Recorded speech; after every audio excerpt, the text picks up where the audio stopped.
రీసెంట్గా స్టార్ట్ అయిన ఎటో వెళ్ళిపోయింది మనసు serial launching week TRP ratings ఏంటో తెలుసుకుందాం. ఎడో చివరి వరకు చూడండి. మరి ఈ సీరియల్ మీకు ఎలా అనిపించింది? సీతాకాంత్ రామలక్ష్మి జోడీ అనేది కింద కమెంట్స్ రూపంలో తప్పకుండా తెలియజేయండి. Like, share, subscribe for more videos. అలాగే డిస్క్రిప్షన్లో లింక్ ఉంటుంది. ఆన్లైన్ షాపింగ్ ఆఫర్స్ కోసం ఒకసారి చెక్ చేయండి. అలాగే టెలిగ్రామ్ గ్రూప్లో జాయిన్ అయితే ఎప్పటికప్పుడు డిస్కౌంట్ ఆఫర్స్తో ఉన్న అప్డేట్స్ వస్తూ ఉంటాయి.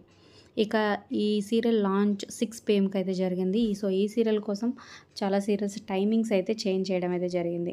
ఇక లాంచింగ్ వీక్ టీఆర్పీ చూసుకున్నట్లయితే అర్బన్ ప్లస్ రూరల్ 2 కలిపితే 3.77తో సరిపెట్టుకుంది. ఇక అర్బన్ రేటింగ్ చూసుకున్నట్లయితే 3.64తో సరిపెట్టుకుందనే చెప్పొచ్చు. సో ఈ టైం స్లాట్లో ఇది తక్కువ రేటింగ్ అనే చెప్పొచ్చు. ఈ సీరియల్ కోసం అయితే చాలామంది ఈగర్గా వెయిట్ చేశారు. మరి ఈ టీఆర్పీ రేటింగ్స్ మీకు ఎలా అనిపించినాయి ఈ టైం స్లాట్లో అనేది కింద కమెంట్స్ రూపంలో తప్పకుండా తెలియజేయండి. అలాగే ఈ సీరియల్ ప్రెజెంట్ ఎపిసోడ్స్పై మీ అభిప్రాయాలు కూడా కమెంట్ చేయండి. Like, share, subscribe for more videos.